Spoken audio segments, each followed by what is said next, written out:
Okay, let's start. It's my pleasure to introduce Avik Chaudhuri from Facebook. So Avik obtained his PhD under the supervision of Martin Abari, and then did a postdoc with Maryland with Mike Hicks and Jeff Foster. Right? And he's been working on Facebook ever since. So he's one of the main author of the Flow type checker that is built at Facebook. So please go. Thanks, man. Yeah, my name is Avik Chaudhuri. I work on languages and tools at Facebook, and I'm going to talk about some exciting stuff that we have been doing in JavaScript past 3 years. Um, so this talk is about Flow. So what is Flow? Well, it's a static type checker for JavaScript. Um, its key selling points are that it does a lot of type inference. It uses type inference to find bugs, even without type annotations, although it can use type annotations. Well, it precisely tracks the type of variables as they flow through the program. Um, it is designed for JavaScript programmers, so it's not like an awkward thing that we fit onto JavaScript. We actually try very hard to understand common JavaScript idioms so that programmers don't have to change their code to. Um, and Another thing is we try to give real-time feedback. So as you're programming, we kind of try to incrementally recheck your work as you change your program. So this is very important because it kind of preserves the fast feedback cycle that JavaScript programmers use without types, right? So they edit their program.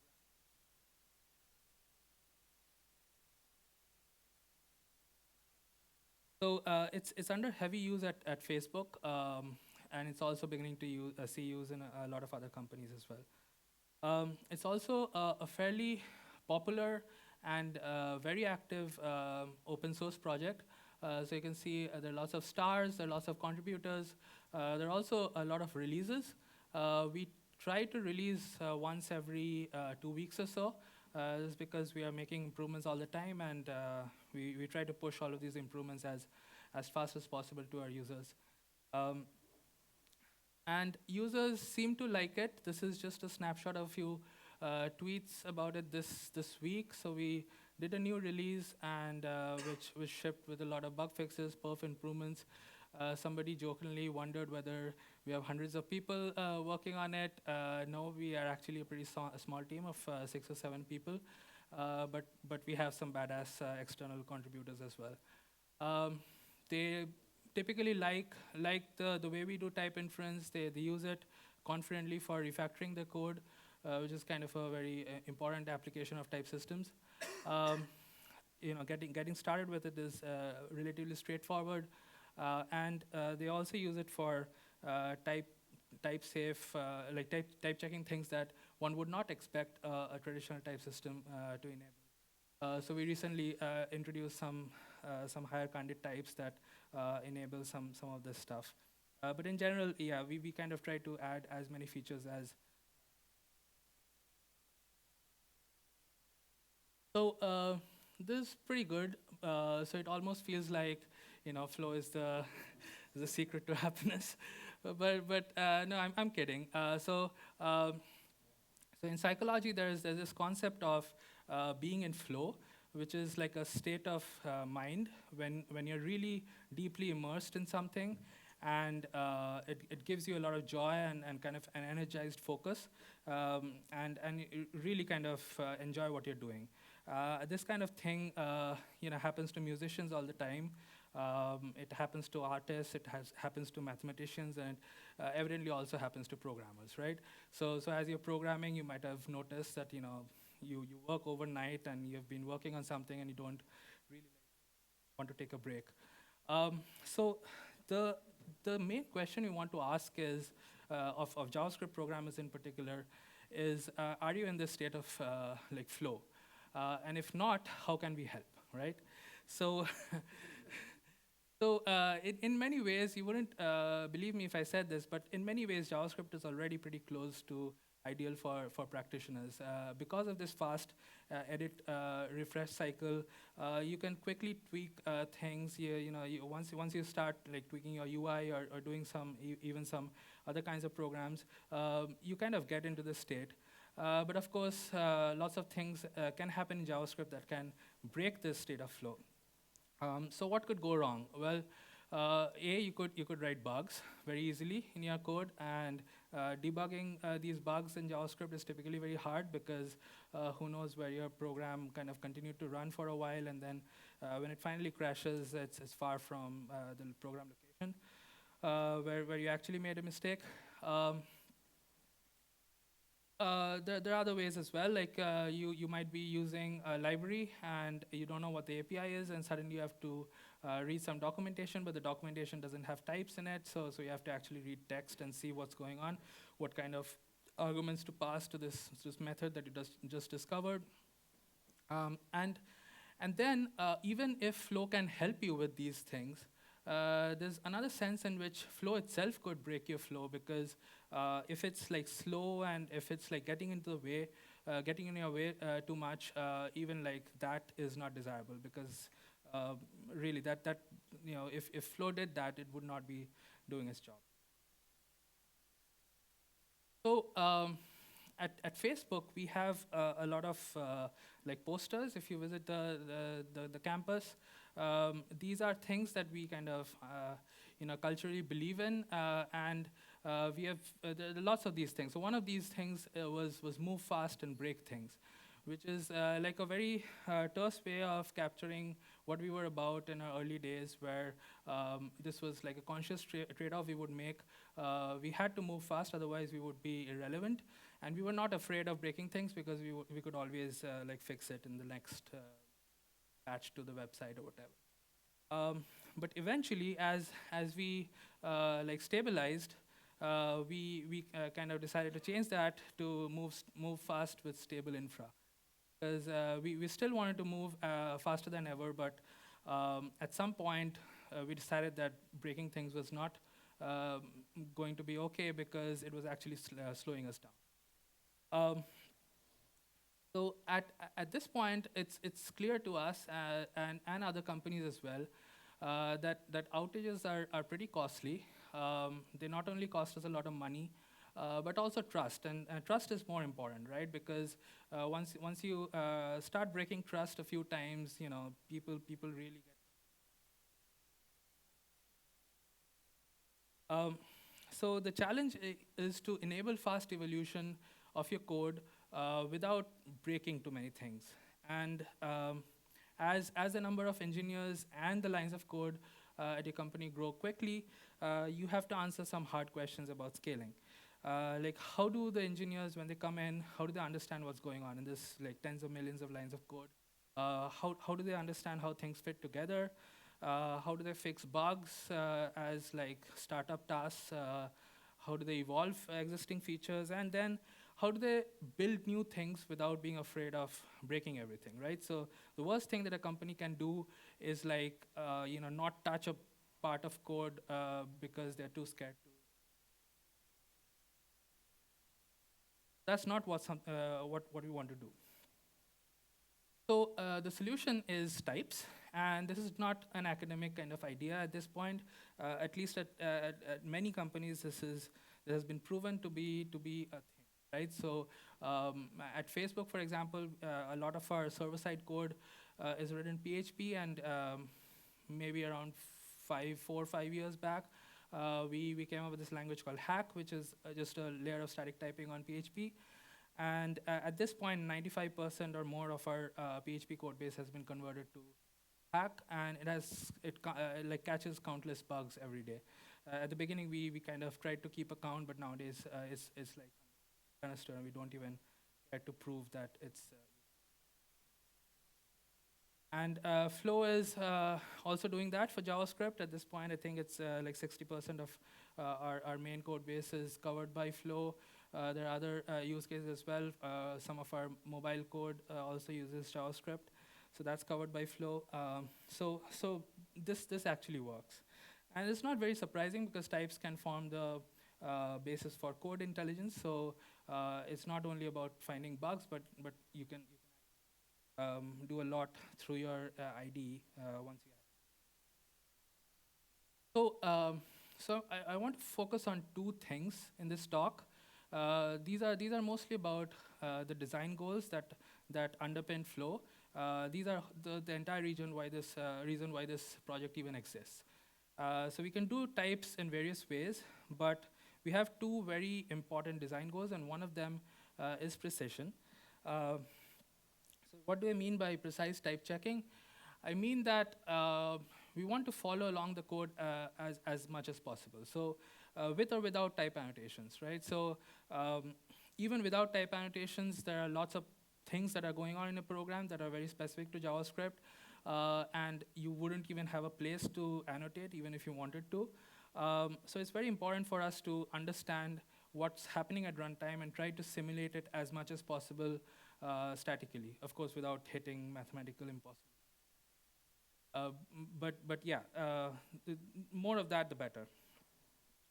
We use precision to reduce noise, right? So we want to give useful info about types, about what definitions are reaching a particular reference. So all of these are ID features that we want to provide. And we don't want to hide real errors inside a sea of spurious errors, because that's not good.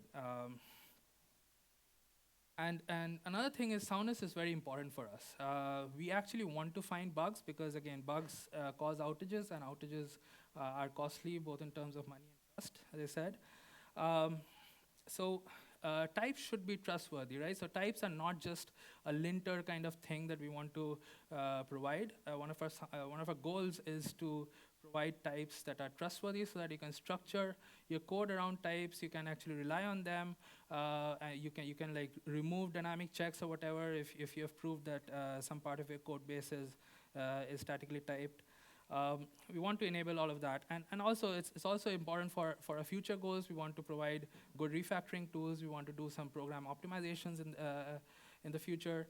Soundness is really important, right? So our goal is not just in the end to satisfy the human user, but also use types to do, you know. I should warn you that there are corners of JavaScript that are really hard to statically type. So I'm not claiming that we are completely sound, but that doesn't mean that it's like you have freedom to completely give up on soundness.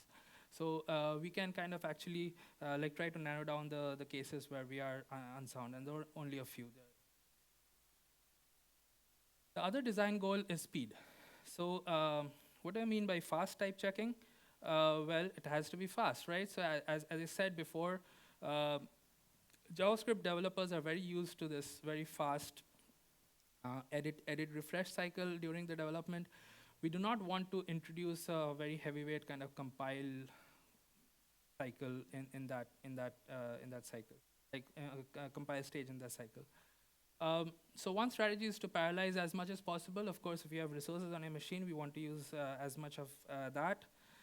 Another quite overlooked strategy is to do as little work as possible. Obviously, you can be fast if you do very little work. And what that means for us is that we want to type check as much as possible incrementally, reusing of the work we did in a previous iteration. And as I've been saying, it's very important not to introduce any latency in the workflow. So we want to preserve this illusion that all you're doing is just doing normal JavaScript development without types. So we also want to work in the background as much as possible and utilize idle time and so on. All right, so time for some examples. Remember, we're going to talk about these two goals, precise type checking and fast type checking. So the first part of the talk will be about like the type system itself, like how precise an access is, and look at some examples, not very difficult examples, but hopefully illustrative of what we do. So here's the first example. It's a very simple kind of function that it tries to compute the length of something, and all it does is like it reads the property called length on its parameter. And strings have a length property, so you can pass in a string, and this should work in runtime. You can also pass in array, because arrays also have a length property. Now, for type system experts, this might be interesting because it already goes beyond traditional Hindley-Miller kind of. So if you if you try to do type inference and you said that, okay, X has type string after looking at line 7, then that would be a wrong thing, right? So we are already in kind of subtyping territory where we want to say that the type of X is a super type of at least string and an array. And hopefully, even better than that, we should be able to say that X could be anything that has a length property. So so far so good, but now we try to call length with null, and now the program blows up at runtime, right? So and that red line is flow. It kind of catches this error. This is kind of a feature of flow, but nowadays, like most languages that have been designed in the past few years, do this. They don't consider null to be a part of every type anymore, and non-nullable types are kind of they are in, right. So if you design a system with default nullability and everywhere, people are going to roll their eyes, because this is probably the single largest source of errors. So to understand how flow finds this error, it's instructive to see what happens at runtime. And what happens at runtime is extremely simple, right? So you start off with this null value, and it flows to the parameter of that function, and from there it flows to this property get site, where you're trying to get the length property of null, and that's where the error happens, right? So all flow does is kind of runs the same code statically. So that's one way of understanding what's going on. So if you are working through an editor and you click on X to show what the type of X is at that point that we have inferred, you'll see that it's like a union of various things. It's a string because you called X length with string on line 7. It's null, or it's a three tuple of numbers or whatever. So whatever flows into X, we kind of try to understand and record that. So how do we get to this point? We introduce type variables for unknowns, right? So let's say that we don't know the type of X, so we say that the type of X is some unknown, capital X, and based on that we can say some more about the types of other things. For example, the length function has a function type whose parameter is X, like capital X. Return type is elided for now because we are not going to use it in this example, but it's there, right? And then the null value has the type null. And now we look at the code top down. It doesn't matter what order we look at the code, because it's all going to be the same. But suppose we are looking at this line of code that's doing this length property read. And so we generate a constraint. And the form of constraints is something, a value appears on the left, a value type appears on the left, and like an instruction or like an evaluation context appears on the right.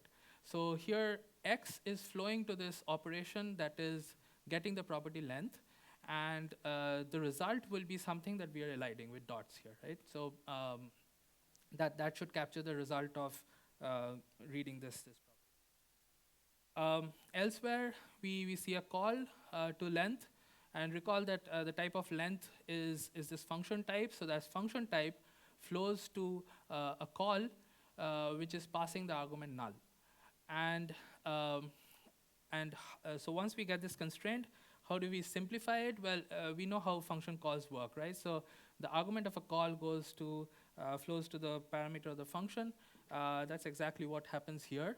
Another way of looking at it is that if you squint your eyes, the constraints on the previous slide look like a subtype constraint. So if you just replace the arrow with a subtyping symbol, you have a function type on the left, kind of a function type on the right, and the way you simplify those two types is by passing the argument on the right hand side into the parameter on the left hand side. So that's what happens, and then these flows are transitive, right? So just like at runtime, flows propagate, at compile time as well, these are transitive.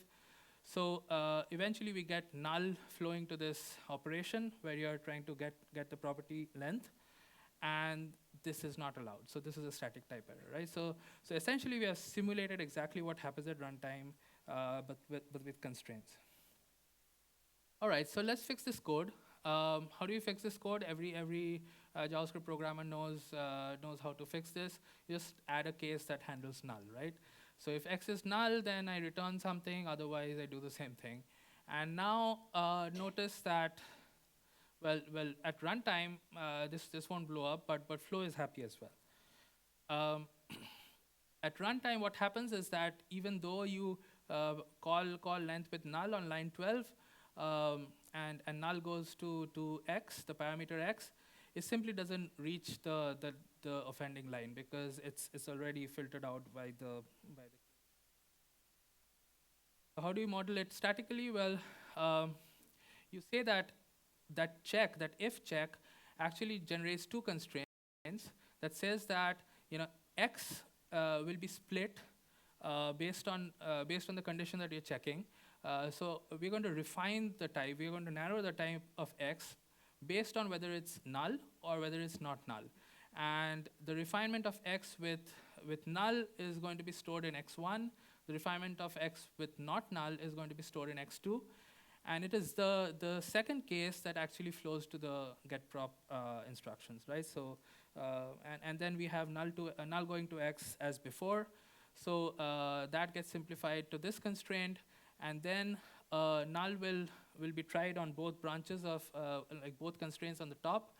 And this is what's going to happen, right? So null is going to go through one of the cases because it is equal to null.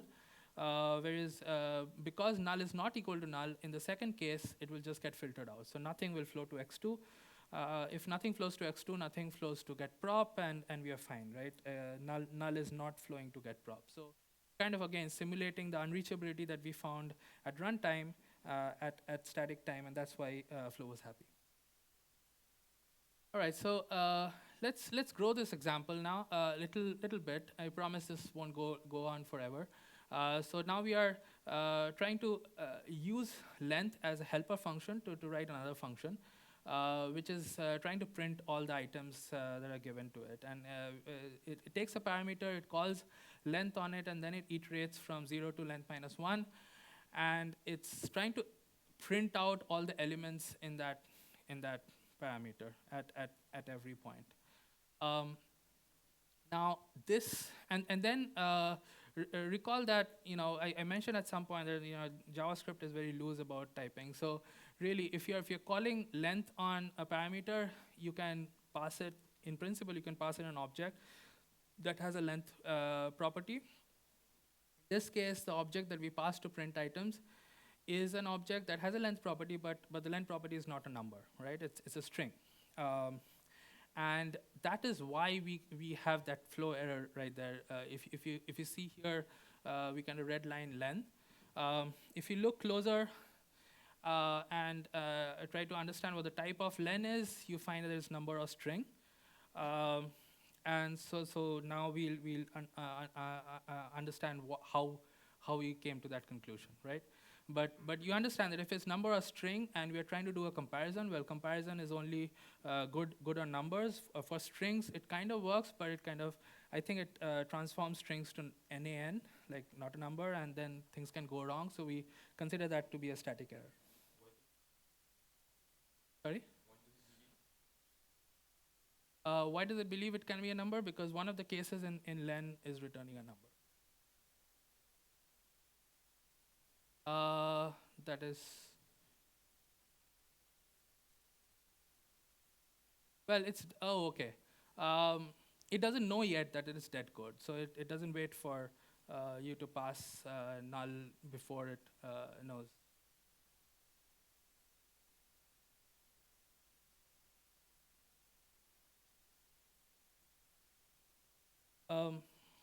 So we have constraints as before. I'm not going to show the irrelevant parts here, but the new stuff is that we assume that y has as a type unknown type capital Y, and capital Y goes to capital X because of this call to length, right? Recall that the argument type goes to the parameter type, and then here we have, um, again, the argument is an object. This is an object type that has length as a string, and it goes to y, because y is the parameter of print items. And again, through a series of like simplifications, you have the object type going to x, and from there it goes to this refinement constraint. Um, Now, an object type is not null. Again, it goes back to our nullability kind of types are non-nullable by default. So in particular, object types don't contain null. If we did not have that assumption, we would not be able to like simplify this constraint further. But we know that object types are never null. So the object type flows to x2, and from there it flows to getProp, right? So until now, we do not have an error, right? We have an object that has a length property, which is, and then you're reading the length property on the other side. So this should be fine. But let's now elaborate on the things we have elided till now, right? So let's say that there is a result type, call it R2, um, and then we know that R2 is being returned. So R2 goes to R, where R says an unknown that represents the return of length. And now we can there's another one that says that the return type of length is R, and R and so len will have type R. So eventually R is being used as a number. So we generate that constraint as well. And now we're ready to like simplify constraints. So if an object with length property string flows to a getProp of length, then we know that string is going to flow to R2. And then again, a series of simplifications happen, and we find this error. So that's how we get that error.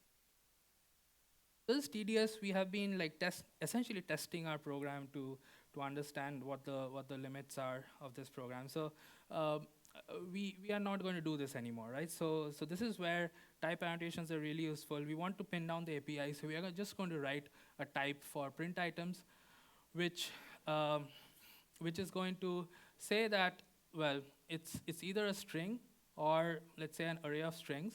We're not going to accept any weird thing that has length sticking out of it. We are not even going to accept null anymore. So notice that we have taken out the null check again from the helper, right? So we are not going to code defensively, right? We are going to trust the type that we wrote down, and we're going to trust Flow that it's going to enforce this type from moving forward. We also added this keyword export, which is a JavaScript thing. Now that they have proper modules, so you can export this function from this module. You can write another module that imports this function that we just wrote, and notice that Flow kind of propagates the type that you just wrote down, right? So if you try to do any funny call on print items here, Flow will yell here. So basically, you have shifted the responsibility of correctness from the library author to the call sites. So this is good, right? Basically this is showing that we are trusting the types here, and this is how most developers who use Flow actually write their code, right? So when they do end up writing type annotations, they know that those types are correct, and when we are inferring types, we also try to be as correct as possible. This is just like scratching the surface. I obviously didn't talk about a whole lot of other features that we have. Just this object model itself is pretty interesting because JavaScript objects are very interesting. There are various different kinds of ways in which people use objects. They use objects as records sometimes. They use objects as instances of things that can have inheritance in them. People often like work with unions of objects, so various kinds of objects, and sometimes they have tags to differentiate what the rest of the object will be. So there are lots of idioms like this, where very nice and like functional programming but all done in JavaScript, and we just have to unearth a little bit of information to get a lot of typing value out of it. There are lots of kinds of like functions as well. Obviously, we have generics. Let's see. And variants and so on, it's very useful as well. So lots of things are actually immutable or read-only by default, and if you can track those, then they give you better. So let's move to the next part of the talk, which is about like fast type checking, right? So the first element of being fast is being responsive. So what do we do there? Flow is actually like a server. It's always alive, and it kind of looks when it starts off, it looks at the file system. It kind of type checks the entire file system, and that's like the initialization process. But then there's a client that keeps talking to the server, and then the command line or the editor or whatever else like hooks up with the client, and it can ask the server questions. And the questions could be, what's the status? What are the errors at this point? Or what is the type at this particular location? Or what is the definition reaching this point? Or if I'm trying to do an autocomplete, what are the available methods that I can call, and so on. And the other part, uh, which talks about like doing as little work as possible. Well, we have a file watcher that is attached to the file system, and that also sends events to the server saying that some number of files have changed. So if if you're editing one file, or you're switching a branch and a huge number of files are changed as you're rebasing, all of those go to the type checker, and then it decides what things to recheck, and kind of tries to do as minimum work as possible. So while initializing, uh, let's say we have two files. In general, there will be like tens of millions of files. So the first phase is parsing, and even though these files that we just wrote down as like the sixth and seventh example, I just marked them, we know that one of them depends on the other, right? So one is importing something that the other one is exporting. For parsing purposes, there is no dependency. So we can parse these two things like independently, and we create ASTs. Then we can also compile them separately. And for us, what compile means is just generate like a graph of these constraints that I showed. Um, and then there's a linking phase, which actually then uses these dependencies, right? So we have a graph of constraints on the top, and at some point we are going to like squash everything and only focus on the type of the exports, because that is the part that is relevant for things downstream. And downstream we have like the constraint graph, and then we're going to link them. And again, I'm using a compiler terminology, but then map to this world of types, right? So all linking means in our system is adding one more edge. So it's exactly the same relation as I described before. The exported type just moves into the imported type, and that's how it's almost like an assignment, right? And then you can simplify this to a signature as well, and that's used downstream of this file and so on. And what happens during rechecking, where if you edit a downstream file, then you parse and compile it again, you possibly create a new constraint graph. You can reuse the signature from the top. So you just add that edge and see what new errors you get or whatever. If you instead edit an upstream file, then after parsing and compiling, you get a constraint graph. You have to come up with a new signature, and then you have to relink it with everything downstream, right? So that's how it works, and it's kind of standard in compiler world, but we kind of have the same thing for type checking. And of course, we want to make everything run blazing fast, so we try to parallelize everything. We built on top of Hack, and Hack had developed some infrastructure that we adapted for doing this parallelizing work very efficiently. So imagine that there's a master process that is driving all of this work, and it has a large number of jobs, right? I've been keeping on mentioning, tens of millions of files or whatever. You obviously don't want to do everything sequentially, and it's just going to blow up in terms of memory, in terms of time, and everything. So at the beginning, there's this master, and there are a bunch of workers that correspond to the number of processors on your system. And you divide up the work into buckets, and you want to assign these buckets to any free workers. So what happens is that the workers themselves don't do any work, but they instead spawn like child processes or grandchild processes to do the work. And the reason for doing it this way is, if you think about it, the master is a long-lived process, and you want to avoid all sorts of bottleneck while you're doing. Master is only good for coordinating work. And you also want to avoid adding a lot of memory pressure to the master, because it will then GC, and then things will get slower. But instead, these processes that you create are short-lived, and they can do a lot of work, but then they would finish the work and die. So then you can reclaim all the memory, and there won't be any overhead. Now, the question is now after do a lot of work, how do you communicate back the results? Well, if you communicate back the results to the master through like process communication, that's going to be bad, right? Because you're going to then cause a lot of serialization, deserialization overhead, a lot of memory overhead, and so on. So that's not what we do.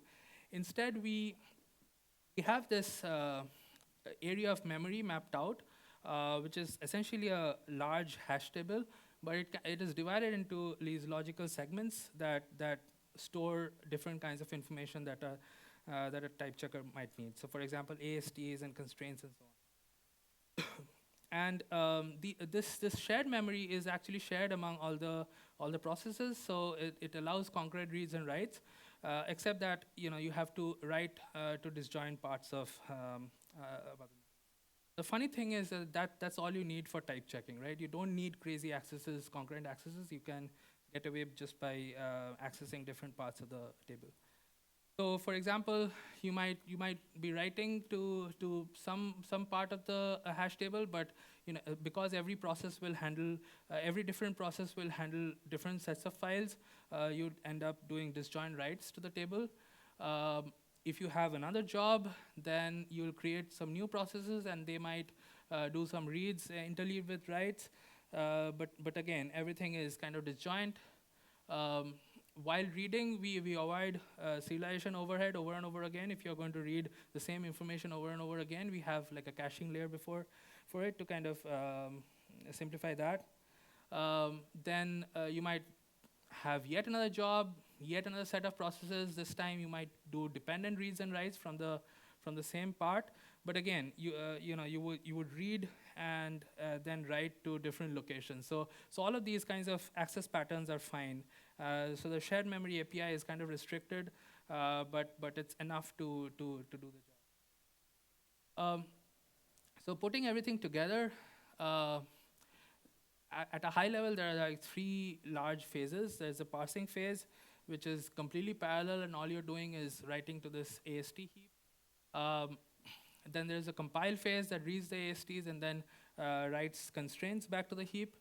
And then there's a linking phase that reads the constraints and also reads signatures of dependent files and then writes back to the signature heap.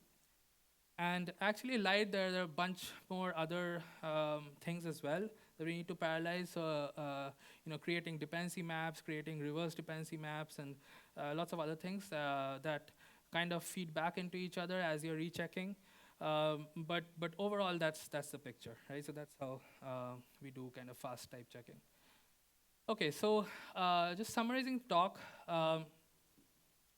So if you have to remember anything about Flow, well, it's a static type checker with JavaScript. That's a given. But these 2 things are the things that we really set out to do when we were designing Flow. It's not. I mean, it's quite a mature tool at this point, but there's more work to be done. But yeah, so those are the main design goals that we try to nail down. And that's it. So I'll take questions.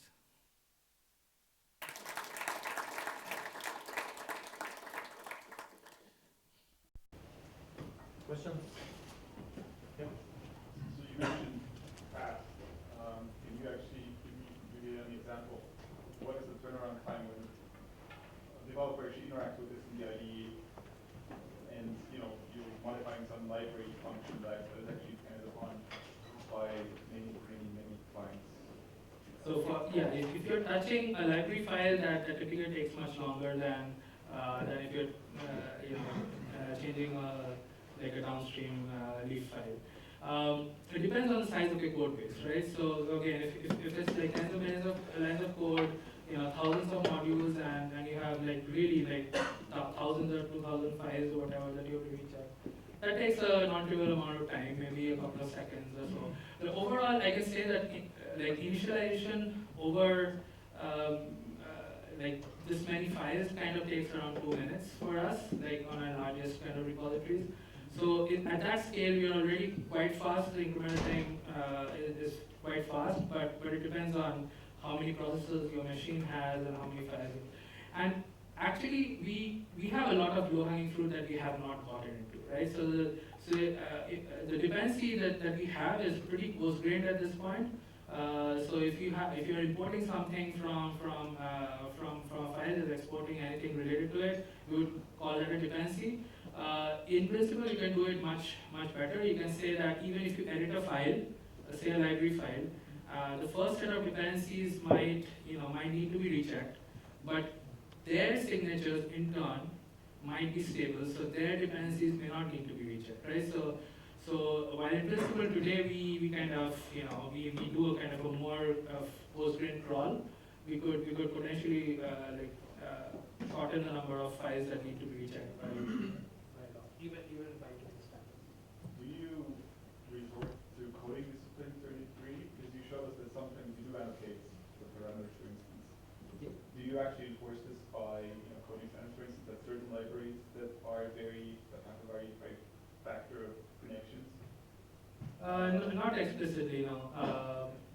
But we do require that the exports are always annotated because and we use that for performance because we are doing separate compilation and so on.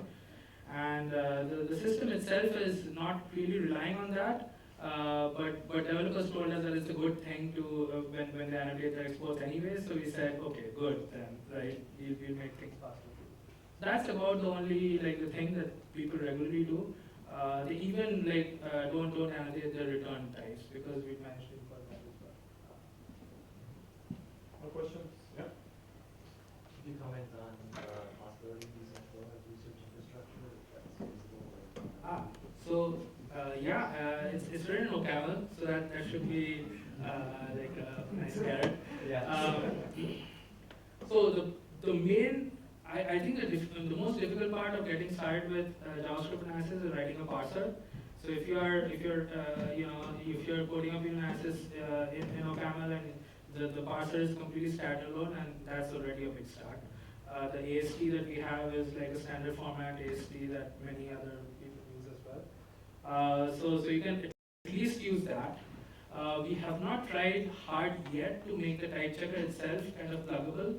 But if you're willing to add things to the type checker itself, like you can do that in a kind of secluded fashion. The way we do our analysis itself is very amenable to adaptation. So we managed to add features in a matter of days just by adding a few rules and so on. So the system itself is very composable, but it's not factored out to be completely modular so that you can come in and plug in a completely different thing and choose to compile it in or not inside the main binary. So that part we still have to work out. But yeah, I mean, look, if you are interested, then obviously we can work something. So you mentioned there's a low number of storage errors that you report. So how do you achieve that? How do you maintain this? Do you filter somehow the outputs of it? No, we don't filter anything. So one thing that does happen is that in our experience, when people code in JavaScript, they code in two different modes. One is when they are writing framework kind of code, which uses a lot of meta programming and a lot of reflective features and so on. And if you run Flow on those kinds of things, Flow will get confused very easily, right? So typically what happens is that for these libraries, you would write a signature file, and you would trust the signature file and somehow have other ways of validating it, maybe through testing or whatever. And then in this other mode where people are writing client code, they typically write very clean kind of functional code and not completely functional. They use objects and so on, but it's very easy to follow. And the main thing that we have to track is dynamic checks because these are everywhere. People use various models of data, and they essentially write what are ML abstract data types, but using unions. There's no disjoint unions as such, but they still have enough information in each of the cases to distinguish the cases, and they distinguish these cases by dynamic checks, right? So as long as the refinement machinery is working well, we keep previous errors to One last one. Actually, I have two questions. Okay. First one. Can you go to example 4, where you have the refinement but not null?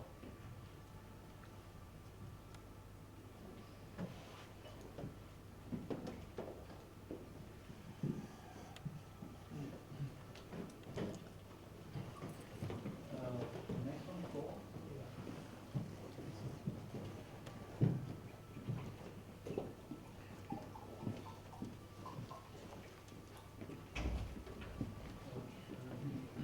The one where you said not, yeah, exactly. What would happen if I had a more complicated condition then? Is there some sort of SMP going on at that time? We do not hook up to a SMT solver, but we do understand logical operations, right? And so if you have and or and that, we will understand that. And or have kind of funny semantics in JavaScript, in the sense that they are not just logical operations, but they kind of fail early as well, and they can return non-Boolean results as well. But so as we are going, we have to refine environments as we go. Like, essentially, we will take an and translate it to a kind of an if, right? And that if can have side effects and so on. But yeah, you can have arbitrary expressions in there. We'll try the best. We do understand a few patterns, and not all patterns. For example, null checks and certain property existence checks and so on, array checks. But you can't put anything there. You can do instance of. Recently, we added support for higher order predicates as well. So you can define a function that actually abstracts the check out, and you can just call the function and say that is null or something, and you have the null check in there, and that's also tracked. But nothing fancy. Like if you have like complex arithmetic, and we are not trying to prove like array bonds. Yeah, I think it. Okay. All right, good. Let's thank Avik again.